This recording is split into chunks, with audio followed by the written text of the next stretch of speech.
Hi friends, how are you today? My name is Bailey Sarian and today is Monday, which means it's Murder, Mystery, and Makeup Monday. Hi, if you're new here, that's my new theme song. If you're new here, hi, my name is Bailey Sarian and on Mondays I sit down and I talk about a true crime story that's been heavy on my noggin and I do my makeup at the same time. If you're interested in true crime and you like makeup, I would say subscribe because I'm here for you on Mondays. Hey, before we get into today's episode, we do have a sponsor. Hey, it's summer, and I know that because I've been putting my jeans in the freezer lately before leaving the house. It's a pro tip, okay? First of all, it gets rid of the stench, but also it's like air conditioning on the go. Cold pants, come on, you're welcome. Anyway, summer means traveling, weddings, vacations, aka summer is expensive. All those little things add up. But luckily I found an app that rewards all those little purchases. It's called Upside. If you don't already know, the free Upside app gets you cash back on daily essentials like gas, groceries, and eating out. And this time of year, that's basically all I'm doing. Like recently I went on like a little road trip with my boyfriend and we stopped to get snacks because that's what you do. But you know, that all adds up. I gotta have the hot Cheetos. The hot Cheetos with lime. I gotta get the cream cheese to put my hot Cheetos in. Yes, I know, yeah. And it's all adding up. Anyway, with Upside, you can earn cash back at over 100,000 gas stations, grocery stores, and restaurants. Like surprise, surprise, Taco Bell. Oh, God. Crunch Wrap Supreme Me, baby. And you can get cash back straight to your bank account. Here's how it works. You claim an offer in the app for whatever you're buying, pay like normal with your card, and then follow the steps in the app and boom, you get paid. No confusing rewards, no points that you forget that you have and they expire, just real money. Top Upside earners are making as much as $300 a month. To find out how much you could earn, click the link in the description to download Upside and use code BAILEY to get an extra 25 cents back for every gallon on your first tank of gas. That's good to know because today I'm driving on empty because I don't want to go to the gas station, but can I use my code? I'm going to use my code. They don't know. Or scan the QR code here to claim this offer. A big thank you to Upside for sponsoring today's episode, but most of all, a big thank you to viewers like you, because without you, I wouldn't even be here. So now let's get into today's story. If you're ever curious to know what I'm using, I list in the description box down below. But let's talk about today, okay? Listen, in the quiet outskirts of Vancouver, surrounded by mud, pigs, and the stench of something far worse, a man built himself a kingdom, a pig farmer who threw wild parties, rubbed elbows with the Hells Angels, and ran shady charities, all while hiding one of the most horrifying secrets Canada has ever seen. His name, maybe you know, was Robert Pickton, also known as the Pig Farmer Killer or the Butcher. Oh, this man lured women to his farm and never let them leave. But here's the question. Was this really the work of one man? Or was something bigger, darker, and more organized going on? Yep. Disclaimer. Today's episode contains discussions of violence, murder, and sensitive topics that may be disturbing to some viewers.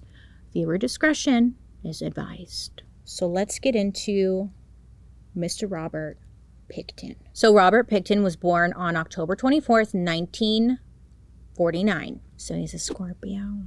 But he grew up in a small town. Well, it was like a small growing industrial suburb called Port Coquitlam. How'd I do? Coquitlam? Well, it's just outside of Vancouver in Canada. Okay. Now at this time there were like a lot of farmers, railroad workers, and like manufacturing industries in this area. It was said that when Robert was born, his umbilical cord was like wrapped around his neck, which had cut off oxygen to his brain for a good amount of time. At least that's what like the family said. And like the family would point to this as to why Robert grew up as he was a little off odd, you could say. The Pickton family bought and operated like a really big farm where they raised pigs and cattle and then, slaughtered them. And again, like this farm was pretty damn big.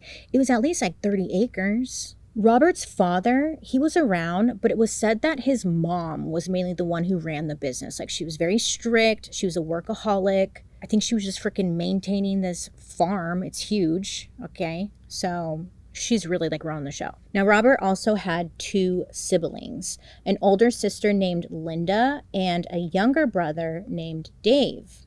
Now, I guess when Linda was younger, the mom decided like to send her away to go live with family or something because according to her, she's like, the farm is no place for a girl to be growing up. So Linda gets sent away. Honestly, if I were Linda, I'd be like, thank God. Farm life? Not for me, baby. So Linda, gone. Bye. Meanwhile, Robert and Dave, they were the ones who were working alongside their mom, really maintaining the farm, and they would do so like before school and after school. It was their whole life and their livelihood, really. So I guess the kids, like their dad was around, but I don't know. He just didn't seem to really be as involved. I don't know. He was giving me kind of like the more passive one in the marriage. Like, there really wasn't much said about him. Well, Robert, growing up, he goes to school and whatnot, and he's really not doing very well. He was a little slower than, the others, and was placed in special education classes. And then on top of that, he really struggled to have friends. Also, it didn't help that he was known for not having the best hygiene. Yeah. While working out on the farm, he would get dirty and stuff, as you do, and he would have a certain smell. And people noticed. I guess he didn't bathe often, and, he's weird. I don't want to say he's weird. He's weird. He's weird. He has a stench. So he was pretty antisocial. And honestly, I was reading all that, and I was like, it sounds like he was just straight up neglected, but okay. When Robert was 12, he got a pet calf at the farm, okay? Now, he loved this calf. He would rush home every single day after school to go see him. I mean, this was like his best friend. Well, one day, Robert came home, excited to see his calf, but he couldn't find him anywhere. So he's going around asking the family, like, where's my calf? So he was told to go check the barn. Now, this made Robert panic because he knew that the barn was the place where animals went to die. Robert told his calf to never go down to that barn. He looked that calf in the face and was like, don't ever go down to that barn. But sure enough, as soon as he walked in, he saw his best friend hanging from the ceiling, gutted, butchered. Tragic. Robert later said like this was the moment where he really kind of understood death, and it was just also devastating. Well, life goes on, and when Robert is 18 years old, some shit goes down. Okay, so he has a younger brother, Dave. So Dave finally gets his driver's license. So he's all excited. He's like, "Yay, got my driver's license!" And one day he goes out for a drive. So Dave is out driving, and he ends up like hitting a kid with his car. Now, instead of getting out of the car and being like, "Hey, you good?" he instead flees the scene. He races back home, like in a panic. He goes straight to his mom. He tells his mom everything that happened. And he's asking her, like, what do I do? I'm like, I don't know. Maybe call the police and say you accidentally hit someone. Just a thought. I don't know. But what do I know? So their mom has Dave drive she and him back to the scene where they see the kid like lying on the road. The mom, Dave's in the car still. The mom gets out of the car and she ends up rolling the kid to the side of the road and into a water-filled ditch, which I guess was like hard to see from the main road. Then she kind of like dusts her hands off and she's like, okay. Yeah. She gets back into the car. She tells Dave to just drive them back home. Yeah. She literally just rolled this poor boy into a ditch and then headed home like nothing. Now, see, I guess Robert technically, like, he didn't witness this firsthand, but he heard about it when the family was talking about it that day. Well, the poor kid, his parents are all worried, looking for him. His body ends up being found, and an investigation begins like immediately. It didn't take long for the police to lead right back to Dave. He was immediately a suspect. Now, everything about this case, like this situation, is sealed. I'm assuming because he was underage, so it's not really clear what happened to Dave. But what we do know was that he ended up going to juvenile court, so that's something. But Robert and Dave's mom, she was never charged or arrested for her involvement. So Dave must have, I don't know. I was going to say maybe Dave kept his mouth shut about his mom. I would be like, it was my mom.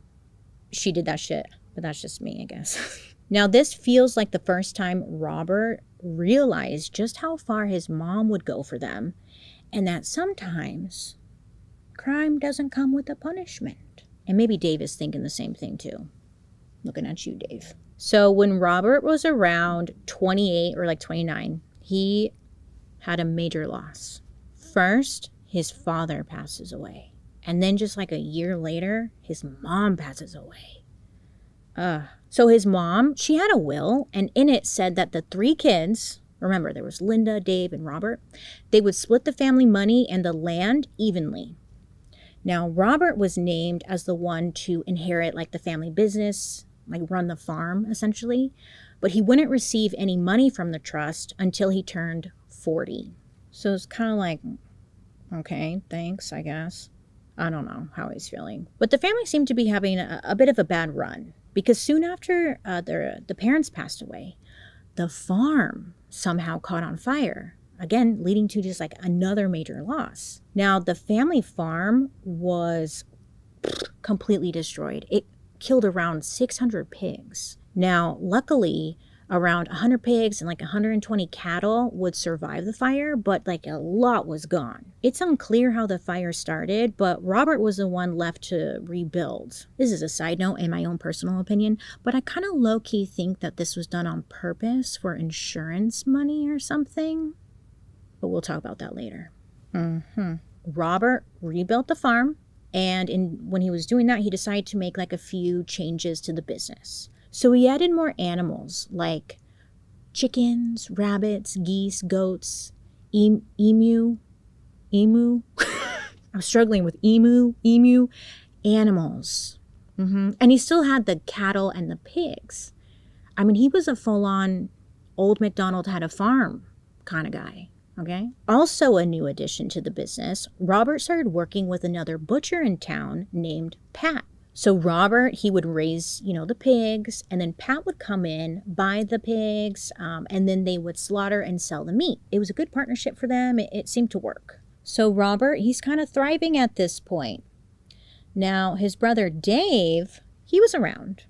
He was working as a demolition contractor for the greater Vancouver area.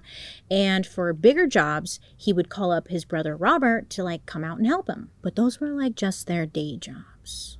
Because it was said that Robert and Dave would also indulge in some local insurance fraud. I guess local bikers in the area, they would steal cars and bikes, and then they would give them to Robert or Dave. And since Dave had access to demolition equipment, they were able to bury the stolen items. Once the job was done, they would report the cars or whatever, as missing or stolen. And then they would collect the insurance money. See, this is why I kind of low-key think that farm fire was an insurance thing, but that's just my opinion. Anyways, they were shady. Now, they were doing this for a hot minute, but the police, they ended up catching on, and they opened an investigation into these thefts, which ended up leading them right to Dave. Now, Dave, I guess he was brought in and he was questioned, but they didn't have sufficient evidence to make an actual arrest. So he was let go. Robert was never questioned, but this did land him on the police's radar for the first time. So in 1994, Dave had a big job up in North Vancouver. It was a 40-minute drive from the farm. So he called up his brother Robert. He's like, hey, can you come out and stay with me and help me out? So Robert agrees, and he goes out there, he sets up his motorhome on the construction site so he didn't have to commute, you know? So Robert would stay on this project with Dave for like about a year. Now, during this time, their sister Linda, she was like a hotshot realtor now. She made the decision to sell off 3 separate parts of the farm to real estate investors who were looking to build homes. Now, I'm sure it was all communicated to Dave and Robert about selling, parts of the farm. But overall, like, it was a good deal because they made over $5 million on that sale, and they ended up splitting it evenly.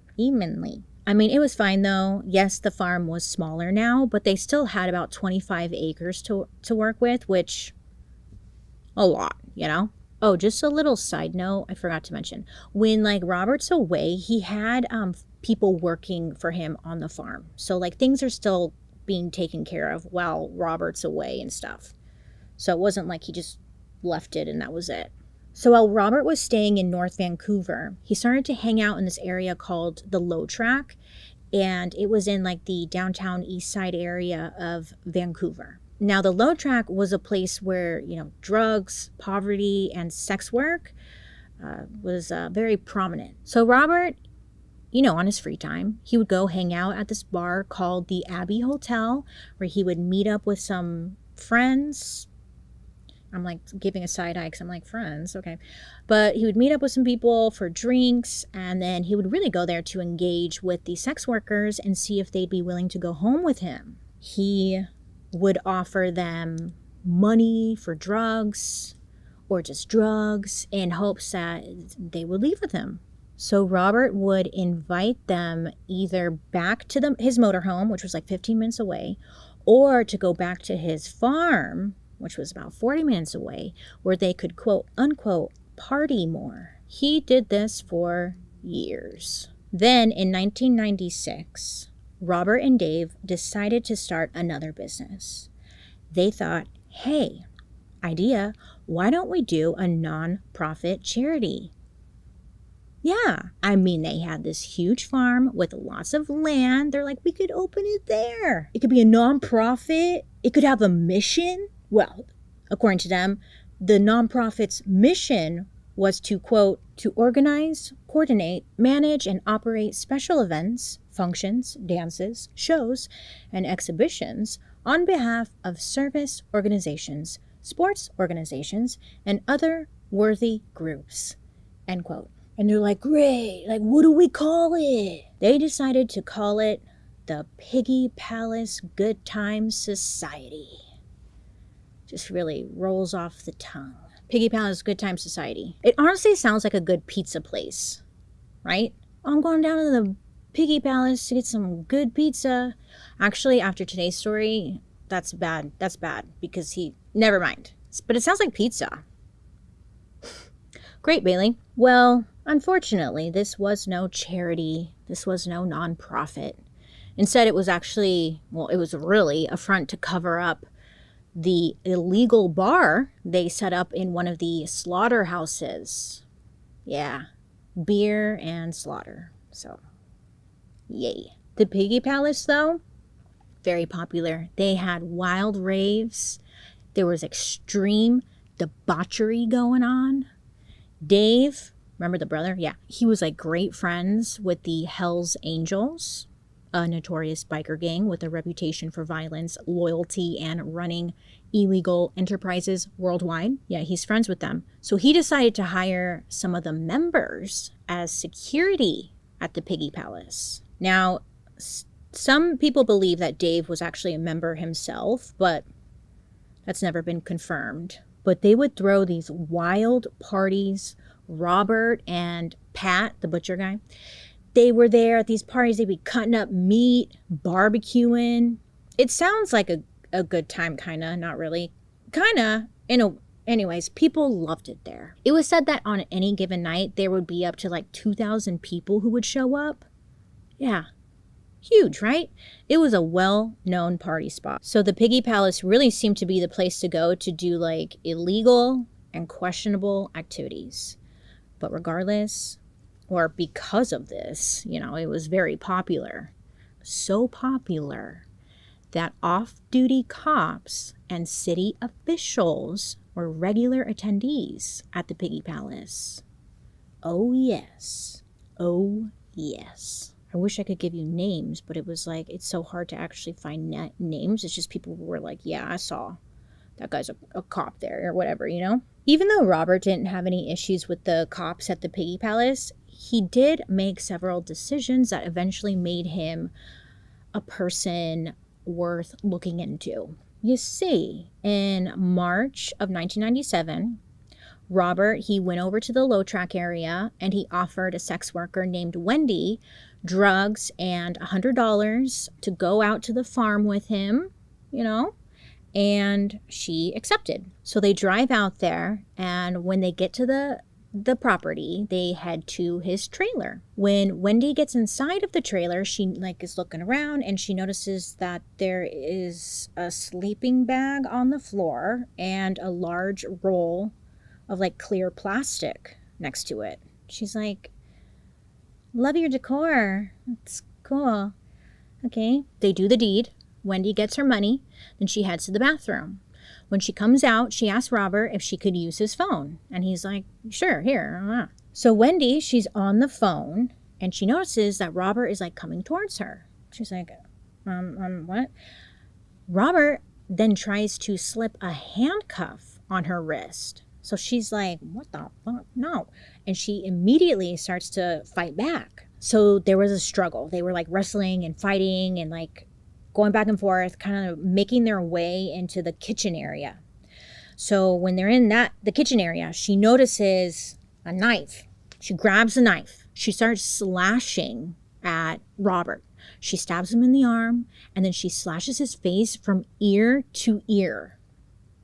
Then, good for her, then she gets him good, because the knife, she stabs him, the knife ends up like chipping a bunch of his teeth as it went through his face. She's just going. So then she tries to make a run for it. But Robert somehow grabs her. And then according to Wendy, like things really just kind of got fuzzy here. But she does remember that they somehow ended up outside the trailer, now fighting by Robert's truck. So at this point, Wendy is, she still has the knife.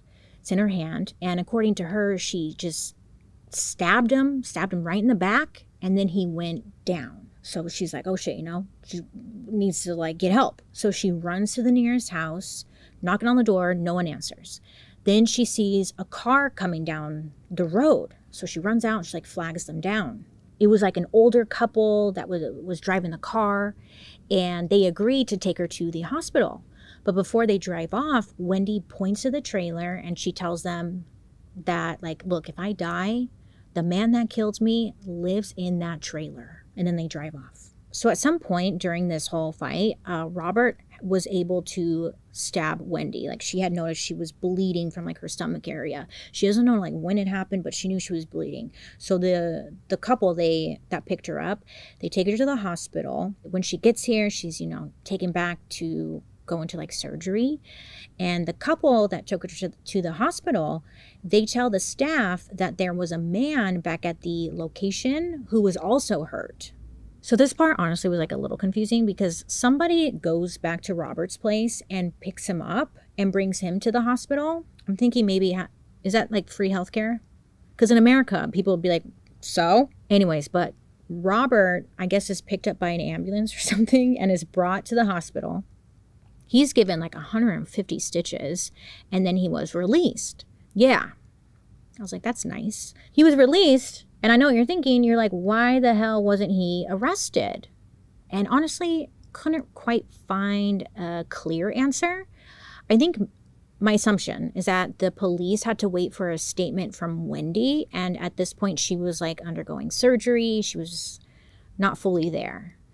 But it's unclear why Robert was just sent home. So all this happens, Robert is released, and word gets back to Robert's brother, Dave, about what happened. So Dave calls up an old like family friend. Her name is Lisa. Dave asked Lisa to stay at the farm and take care of Robert while he was healing. And in return, Dave said that he would pay for her car insurance and like help her out or whatever, you know?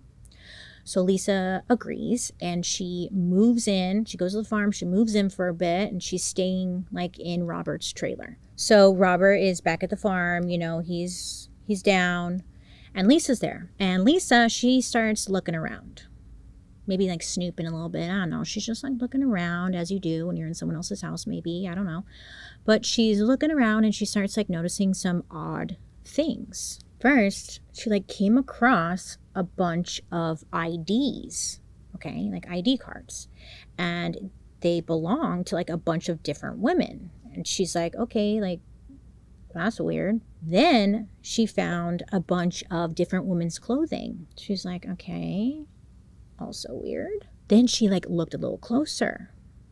On some of the clothing, she noticed some of them had blood all over them. I don't know about you, but I would be out the door. I'd be like, okay, thank you so much for your time. Bye. She takes note, okay? She takes note. Well, Robert, I guess he's like high on pain pills. He starts talking to Lisa. He's like saying some weird off the wall things. He was going on about how he wanted to finish off Wendy. Then Robert asked Lisa to get him some syringes. He specifically asked her to get half clean ones and half already used ones. Now, Lisa saw this as like a big red flag for many reasons, but one that stood out the most, I guess, was that he was asking for syringes and she knew he wasn't a drug user. So she's like, why do you need those? Yeah, I know. You think it would be the blood on the clothes, but no, it was the syringes. Now, Lisa, she didn't go to police or anything, you know. Instead, she ends up telling a mutual friend, this guy, he worked on the Pickton farm. His name was Bill. So she goes to Bill and she tells him, like, she's like, low-key, I think Robert could be a serial killer. Okay, she's like, the IDs, the blood-stained clothing, the syringes. What is he, like poisoning people or something? She's telling this to Bill. Well, 17 days after the attack, Wendy, she luckily survived and she told the police everything. So finally, Robert was arrested and charged for attempted murder, unlawful confinement, and aggravated assault. Now remember, the Pickton family, they had money. So he was able to hire the best criminal defense attorney in Vancouver. But when it came time for the trial to start in January of 1998, Wendy didn't show up.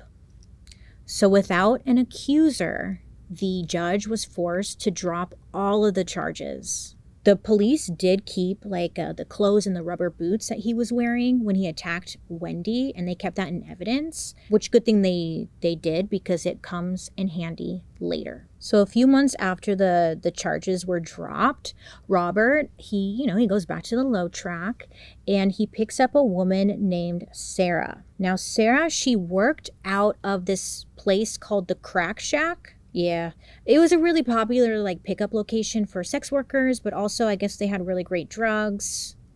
But he goes there. So on that night in April of 1998, Sarah and her friend, they were strolling the area looking for dates. So the friend, Sarah's friend, was picked up by a John and they took off. So she's telling Sarah I'll see you later, whatever, The friend comes back, and when she gets back to the Crack Shack area, she notices that Sarah was nowhere to be found. Now, that's fine normally because it's maybe she got picked up, whatever. But it was odd because she noticed that Sarah's purse was still there. Now, you never leave your purse behind. So she just kind of waited around and Sarah just never showed up. So after some time goes by and Sarah is a no-show, her ex-boyfriend and some friends and family, they went to the police and reported her missing. So the police just straight up told them that they wouldn't open an investigation because she was just the latest in a string of missing sex workers. And that they usually show back up and it's really not a big deal. The police completely brushed it off. Well, time is still going by and Sarah, she's still missing. So her ex-boyfriend ends up reaching out to a journalist named Lindsay Kynes, who was writing articles about missing sex workers in the area. This guy was the only one reporting it, it seemed like. So Sarah's ex-boyfriend reaches out to the journalist, and Lindsay Kynes, the journalist, decided to write an article about the situation and called out the police for not taking these disappearances seriously. The journalist was like passionate about getting this news out to the public and really demanding for the police to step up and do their job. In July of like 1998, like the first article about the situation was published, and then it ended up turning into an 11-part series. And in the articles, they also put a hotline number where people could reach out, give tips, or just report more missing women. So this journalist was like really trying to actually do something, because obviously the police were not. Okay, so do you remember Lisa? Huh? Do you? Okay, well, she was the lady friend who was staying with Robert and found all those questionable items. And then she went to Bill and told him all about it. Her? Yeah. Bill reads one of those articles, and he decides to get in contact with Sarah's ex-boyfriend to share what he knew. I know what you're thinking. Why didn't Bill just call the hotline or go to the police or something like that? Or why didn't Lisa go to the police? You have to understand, a lot of them were involved with drugs or sex work, and they didn't want to go to police in fear that they would get in trouble themselves. So they were all talking with each other in hopes someone else would maybe go forward, So Bill contacts Sarah's ex and tells him everything that Lisa saw: the bloody clothes, the IDs, the syringes, everything. Then went on to say that Robert often visited the load track to pick up women. But most of all, Robert had like this really big farm, and Bill's like, it would be very easy to hide things there, like people. You know what I'm saying? Bill actually tells Sarah's ex that he did try to contact police at some point, but he was told that there was nothing the police, could do. So Bill gave Sarah's ex Robert Pickton's name and the name of his businesses, the farm, everything, in hopes that maybe, he could help or do something. So Sarah's ex ends up contacting Vancouver police, tells them everything that Bill said. Well, technically he was recording the whole conversation, so he actually gives them the recording. And the police, they tried to follow up with Bill for months. Like they tried, but Bill had addiction issues of his own, and he was really hard to track down. So it definitely slowed things down. But there were 2 Vancouver Police Department investigators who were actually like paying attention to all these disappearances. At this point in 1998, in the Vancouver area, there were about 35 missing women on their list. So they were really thinking like a serial killer was in the area. So they brought on Deputy Inspector Kim Rossmo to help, who was like very well known for his work in criminal profiling. So Kim Rossmo helped put together a computer program called Rigel. Now Rigel like analyzed crime details, it calculated the chances the crimes were linked, and even identified potential suspects or serial offenders. And it turned out to be a very powerful tool. But at this time, it was 1998, okay, and technology like this was new, and a lot of the higher-ups at the Vancouver Police Department, they did not like or trust this new guy, Inspector Rossmo, coming in with his little computer program and telling them what to do. I know, it sounds like such a freaking joke, but it's true. So the police just didn't use this tool. Later on, one of the investigators that asked for Inspector Rossmo's help said, quote, "Pickton would have been in jail and all those women would have been saved," end quote, had the higher-ups taken him, Rossmo, or the case seriously. In September of 1998, another article by Lindsay Kynes came out about the missing women, And again, once again, was going in hard, calling out the police for not doing anything. Now, people in the area who are reading the article, they're becoming outraged. They're demanding that the police step up, that they do something. And honestly, like those articles, they really generated a lot of buzz and actually caught the attention of the television program America's Most Wanted. And they did a full-on episode about the missing women. They also offered like $100,000 reward for information about the case. So this was good for the victims' families and whatnot. Like at least someone is helping or trying to help, talking about it, right? Well, the Vancouver police, they're a little like annoyed and upset, and they couldn't handle the negative PR anymore. So they were like, fine, we'll do something. It was said that before these articles came out, there was this unspoken rule amongst the police departments, that sex workers and lower class people were disposable. And it was suggested to not waste resources on them, allegedly. But I'm sure we believe that because they did nothing. Well, now Inspector Rossmo was confident that like his technology could actually help catch this person, right? So he shared his findings with the police department, but they completely dismissed him. On top of that, he was pretty much fired. He was let go. Well, technically, his contract didn't get renewed, but he knew why. So Inspector Rossmo was just trying to help.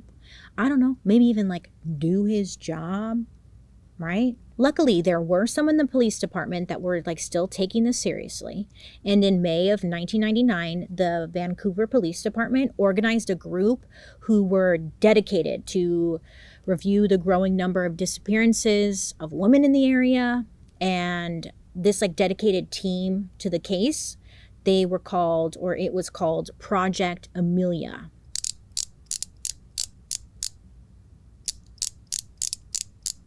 So Project Amelia was able to gather a lot of DNA, information about the missing women, and even received tips mentioning Robert Pickton by name. So the police, they did take this seriously, and they followed Robert. They followed him around for about like 2 weeks, but they saw no unusual activity or much of anything. Plus, at this time, they had no witness statements or anyone coming forward. So it was just kind of like they couldn't do anything. Over in Port Coquitlam, officers also had like Robert on their radar, but without, again, anyone coming forward, anyone accusing him of anything. There was nothing they could do. So things just went cold. Everything was at a standstill. But in the year 2000, the Royal Canadian Mounted Police, aka the Mounties, they got a hot tip. So Robert, he had a lot of like on again, off again girlfriends. I didn't mention them because all the names get confusing. For me at least. But one of his like on again, off again girlfriends was a woman named Lynn. So Lynn, she went to the Mounties and she told them everything she knew. Lynn told them that she actually lived with Robert for a few months in 1999.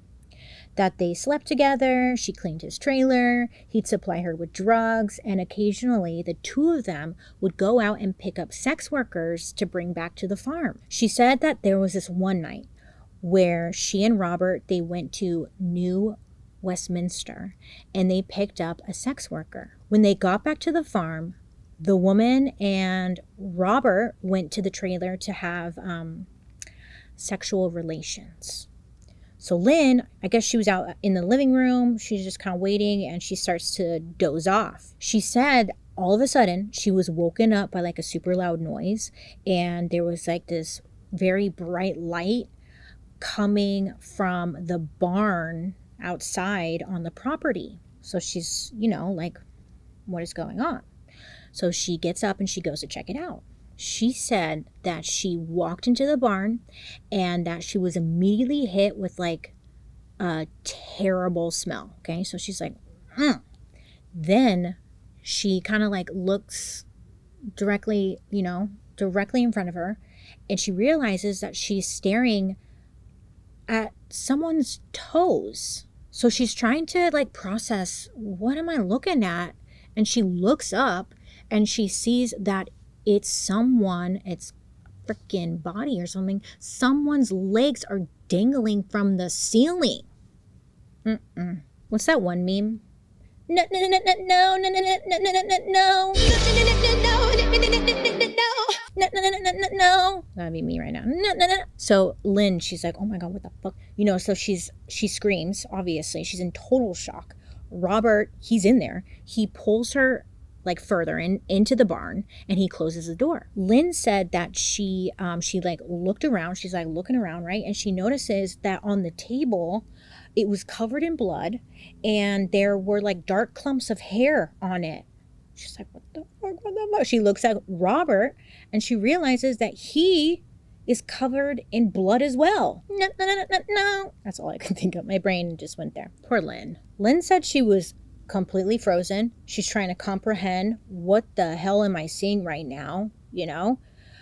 But she knew that this person that was hanging was the woman that they had just brought back to the farm because she recognized the red toenail polish. Trauma. Oh gosh. So I guess Robert, he's like trying to calm her down and he tells her, quote, she's just like a pig anyways. It's all right. It's going to be all right. End quote. Okay. Robert then threatened her by saying, like, if you say a word to anybody or do anything, you will be right beside her. So Lynn freaked the F out. She wants to get out of there. But he like won't let her out of his sight. Eventually though, he ends up calling her a cab. He gave her $100 so she could buy drugs and liquor, and then told her that he would pick her up the next day. When this originally happened, it messed Lynn up. Like, she ended up fleeing the area. She went off the radar for a bit and she was gone. But finally, she wanted to come forward and report her experience. And this was like, great. This is exactly what they needed, right? Well, unfortunately, something happened. Personally, I think Lynn was threatened by someone because she ended up going back and recanting her statement, saying that she made it up. No. The Mounties, I guess they did question Robert, but like, he didn't say a peep. And without Lynn's statement, they had nothing. And once again, like, they were back at square one. In 2001, Robert, still doing his thing at the farm, working with his butcher partner, Pat, and at times he would be working with his brother, Dave, like with his business. I guess a year earlier, in the year 2000, the Piggy Palace Good Time Society, they had lost like their nonprofit status and they were formally disbanded for failing to file required financial statements. So they had to shut down. So like with this loss of income from the parties or whatever the F they were doing, Robert, Dave, and their sister Linda ended up selling more of the farmland, and they invested in rental properties. Well, over in Vancouver, the police department, they were making no progress. They were very high and mighty, telling everyone there was no serial killer in the area. Like, shut up, you guys. Get over it. But the public, they didn't believe them. They did not believe them. That internal team called Project Amelia, they completed their case review saying that there were now 45 missing sex workers from the Low Track area. So like the number was growing. Or someone just wasn't being honest about the number. Either way, 45 women. So naturally, our favorite journalist, Lindsay Kynes, put out another article about the missing women and like actually giving a full number based off of that report. And the public, again, putting more and more pressure on the Vancouver police to do something. So the police decided to actually invest more resources into the investigations and started to work with other departments and agencies, finally. So the Vancouver Police Department, they ended up interviewing 130 sex workers in the area, and they asked the women, like, hey, have you ever had a bad date experience? Or like a man who just really scared them. You know, they were looking for a pattern, a name that was repeated over and over again. And throughout the interviews, Robert's name did not really come up. But you know whose name did come up? His brother Dave. Isn't that weird? Yeah, and it wasn't just like one time. It was a handful of times. You know what's even more weird? They kept getting the name Dave Pickton. And you know what's the most weirdest thing of all? He was never brought in for questioning that we know of. Now, tell me what that's about. Now, it was said that this is what like got the Pickton name on their radar again. But I could sit here forever going like this, because why wasn't Dave brought in? Just a little weird, isn't it? Anyway, so the Pickton name is on their radar again. So in late 2001, once again, police finally got the information that they needed. Solid information on Robert Pickton, a former employee who who worked on the farm for Robert.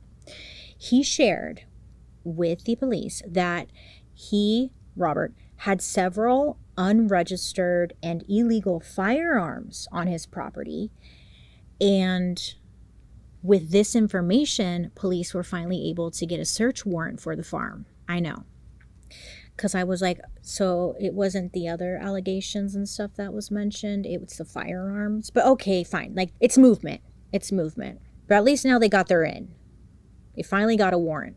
While filing the warrant request, the investigator from Port Coquitlam PD, they saw a note on Robert's file saying to contact Vancouver police if anything came up. Yeah, so this little note and all that connected all the investigating police departments for the very first time.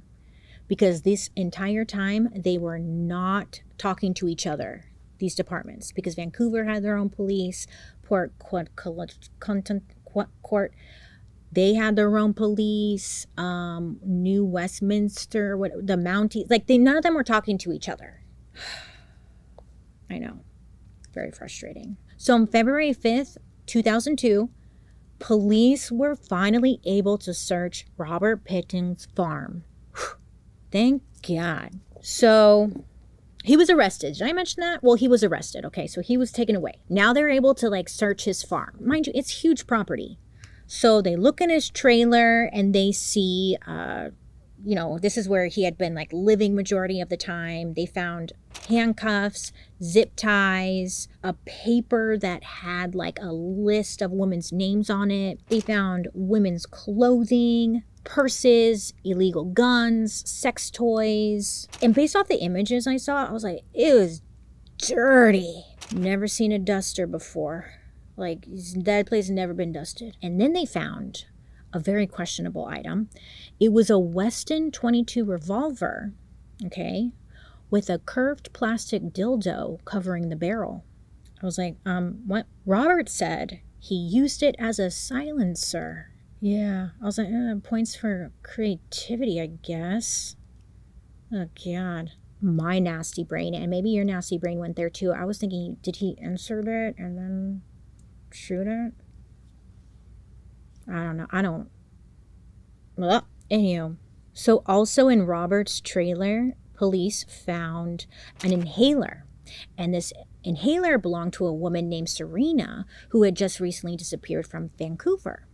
Now, this discovery was the missing link that allowed the Vancouver police to now join the search at the Pickton Farms for their own investigation. So again, Robert was arrested and he was being charged with storing a firearm, possession of a firearm without a license, and possession of a loaded, restricted firearm without a license. And I was like, yay, finally. But don't get too excited, because literally, the next afternoon, Robert was released on bail. Yeah. Remember, this family, the Pickton family, they actually had money. Yeah, they act like trash, but they had the cash, and they bailed his ass out. So they bailed him out, and Robert was not allowed back at the farm because now it was considered a crime scene. So he ended up staying with his brother Dave, which was just right down the road. Now, I guess for police, searching the Pickton farm was very difficult and taxing. Now, at this point, it was 17 acres. There were live animals that still needed to be cared for. And I guess there were a bunch of dead animals all over the property. So the task force, they used heavy machinery I tried to explain it in a way that made sense, but they pretty much teared up the ground. Then they ran the dirt through a huge conveyor belt and screening machine, sifting for any trace of evidence that they could find. But it was a lot. It was a lot of work. Police collected a lot of DNA from Robert's trailer and just all around the property. Now, it wasn't just female DNA. No. They found about 40 male DNA samples as well. There's a lot of shit going on. Now, there was one specific DNA sample that led to Robert's rearrest. So on February 22nd, this was 17 days after his initial arrest, police found DNA in his trailer from a woman who, again, had recently disappeared. Remember, they found that inhaler from a missing woman, but finding DNA was the concrete proof that they needed. Because in an inhaler, they can be maybe she left it here or whatever. But DNA, blood, something like that, They arrest Robert that day and they put him in a holding cell, okay? But the police, they knew he's a tricky man, a quiet man, slick man. And police needed to get some kind of confession out of him. So they put Robert in a jail cell, and in the same cell, they brought in an undercover cop acting as an inmate. Now, his job, the undercover cop, was to strike up a conversation with Robert and get him talking, bond a little bit, in hopes to get a confession. Meanwhile, their whole interaction was being recorded. So after some shooting the shit kind of talk, for several hours, Robert started to open up, bragging about his crimes. Oh, yes. So on the hidden recording, Robert admitted to killing 49 women and said his only regret was that he didn't make it to 50. I was only one more, maybe 50. That's what I was stopping people for. Yeah. Only one more, maybe a big bad hole. Big five. The task force continued to search the farm. So when they were searching, they found human bones, flesh, hair, teeth, skin, nails. That's not all. They found body parts in some of the freezers where the pork was stored, and several heads that had been sawed in half. Yeah, I don't know what they were doing. I don't know. Even more disturbing, kinda. Yeah. All of it's disturbing. The police found 3 bags full of ground meat that had human remains mixed into it. Yeah, I know. Was he selling it? Did he eat it? Was he eating it? Did his partner, Butcher Pat, know about this? Was he involved? I had so many questions. There was also evidence that some pigs on the farm may have consumed human remains, given that the bodies that they found were left in the areas where the pigs ate their food. And rumor has it, pigs eat anything. I thought pigs are picky, and they are not. They will eat you right up. Now, unfortunately, some of the DNA samples didn't provide enough evidence to be added to his charge list. But in the end, though, Robert was charged with 27 counts of first-degree murder. And his dumbass pled not guilty to all counts. He's like, it was the pigs. It wasn't me. So he's sitting in jail waiting, and like 5 years go by. Finally, his trial starts. It's in January of 2007. So this time, they were able to bring in some key witnesses. His ex-girlfriend, Lynn, remember her, who saw the body in the barn? And also his partner, Butcher Pat. Now get this, both of them, Lynn and Pat, they were both originally arrested for their involvement with the murders as well. But both of them took plea deals and testified against Robert. I know. I was like, wait. So were they involved and they were just taking the plea deal? What? But most of all, I was like, what about Dave, though? Where's Dave? Or Linda, the sister? I don't know if she was involved or anything, but like, something's going on, right? So in court, it came out that over 80 different DNA samples were discovered, like at the scene, including some DNA from the rubber boots collected from Robert's fight with Wendy, his sole survivor.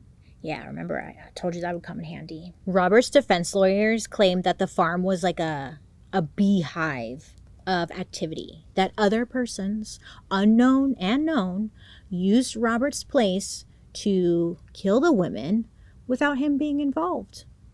And that would explain why there was so much DNA found at the farm, both male and female. His defense also said that, Robert's intelligence very low, so his confession was just made up, and that he was just trying to impress his cellmate. Robert's team, they, cross-examined Lynn, and they questioned, why she took her original statement back when she first shared it with the Mounties. And they're giving her a hard time about that. And Lynn told the court, that she feared for her life.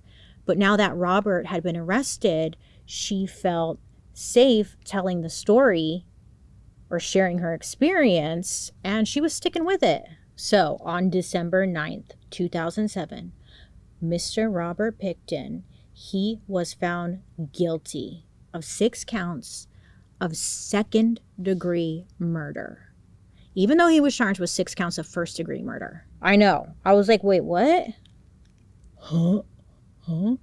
Why second? See, in Canada, the difference between first-degree and second-degree murder comes down to how much planning was involved.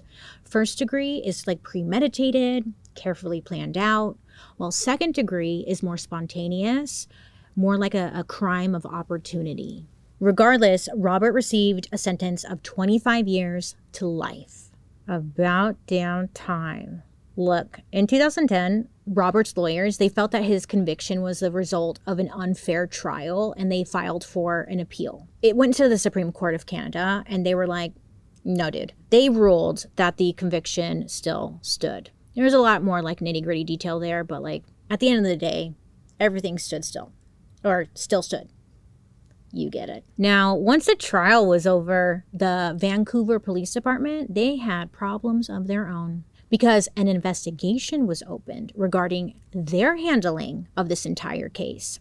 I mean, obviously, they freaking blew it, right? How they handled everything. The lieutenant governor and council ordered an inquiry, and in 2012, when the report was done, and they realized that the police department seriously dropped the freaking ball, it led to 63 recommendations for improvement to ensure this never happens again. Have they applied these 63 recommendations since then? I hope so, but let's be real here. I don't know. I want to think yes, but hopefully. So, where are they now? Well, Robert was kept in a maximum security prison, and just last year, in May of 2024, I was like, what? He was attacked by another inmate, left him in a coma, and then Robert Pickton, he died on May 30th, 2024. Wow. His brother Dave, I was looking at you, Dave. I was looking at you, Googling you, trying to find out everything I could about you. Because something ain't right with you, Dave. Dave, in my personal opinion, literally got away with everything, is still living and working in the greater Vancouver area, running a demolition business. His sister, Linda, remember Linda? Yeah, not much is known about her, obviously. She really seemed to like stay out of everything. I just get a... Don't you get a little like, feeling? I don't know. Maybe it's just me. After all of this, though, so after Robert was convicted and everything, Linda and Dave, they actually sued the city and the police for not receiving money to repair damages made to the farm during their search. I was like, get the fuck over it. They also, in the end, like sold off most of the farm, and now there are homes and commercial properties on the land. I did a little Google Street View and I was like, ugh. Cute little house on an area where there were bodies and stuff. Okay, that's fine though. So some of the families of the victims, they actually banded together to sue the city, provincial, and federal governments, as well as the RCMP and Vancouver police, plus Robert's siblings. The families believed that the siblings had to know what Robert was doing. They just felt they had to know. But without any like physical proof, the siblings, they were dropped from the lawsuit. But, you know, all the government and the police and all that, they still were being sued. And the case ended up settling, and the victims, their families, did receive compensation. It doesn't bring the victims back, but, you know, it's a small, like, accountability win, I guess. I don't know. In a wild turn of events, Robert's ex-girlfriend, Lynn, who testified against him in court, well, she ended up getting convicted and, like, sentenced to 12-month suspension for threatening her boss and her boss's family on like numerous occasions in October of 2022. And the only reason I bring that up is because there was rumors that Lynn was involved with the situation that was going down on Robert's farm, but also because during this situation, she left a voicemail to her target saying, quote, "You know what, you stupid bitch? We're going to raise pigs, and you're going to be the first one I feed to the pigs. You got it?" End quote. And that to me was like, oh shit. Was she? You know what I'm saying? Anywho, that, my friends, is the story of Robert Pickton. I'm just now realizing everyone knows him as Willie, and I've been calling him Robert this whole time. So if you're confused there, sorry about that. But yeah. Anyways, my thoughts here. Look, listen, and this is all my personal thoughts. I personally feel like Robert did not work alone. There was lots of male DNA found on the property. Yes, they held lots of parties and that piggy palace or whatever. So yeah, there would be a lot of DNA there in general.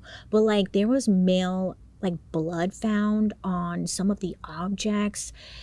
I just think a lot more people were involved, and Robert did not work alone, in my opinion. More people had to know what was going on. I think people were doing bad things, knowing that they could go to the Pickton farm and easily get rid of people, or have Robert get rid of people. Like there was some kind of deal going on like that. Do you know what I'm saying? Some people say that Dave, the brother, he was like a member of the Hells Angels. So what if, in my imaginative brain, like what if the Hells Angels were like, hey, I need you to get rid of a guy, you know? And Dave's like, oh yeah, I got a farm. Like, don't worry, Robert will take care of it. Willie or whatever.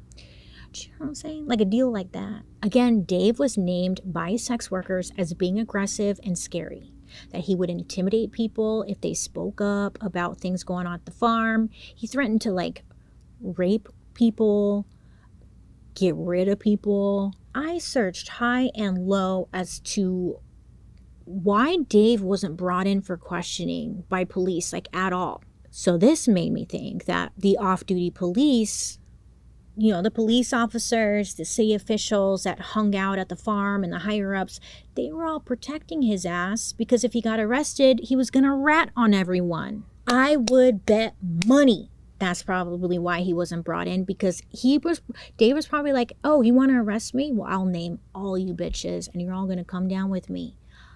In my opinion.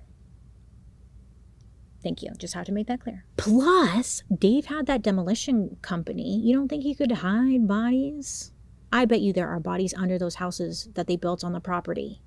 I bet you there are bodies everywhere. Who knows? Plus, another thing I was thinking about was, remember Robert, he was slower, you know? Maybe Dave just, I'm not saying Robert was like a good person and didn't do anything bad. He did bad things, okay? But maybe Dave also was taking advantage of that a little bit. I don't know. Let's say Dave was like, he killed someone in my fake story. And then he would go to Robert and be like, hey, I need you to handle this. Thanks. Get rid of this. You know? I don't know. Something about this whole story made me feel like Robert was the go-to guy to like handle things. Do you know what I'm saying? Like, you go to him and you'd be like, handle it. And then he would. He was still a bad guy doing his own like shitty stuff too. But I don't think it was just him. And then plus having the Hells Angels on your side. I bet the Picktons felt like they were untouchable. And they kind of were. And then obviously, if the police departments actually did their job and cared about missing women in general, you know, maybe, just maybe, a lot of the disappearances could have been prevented. Not even maybe.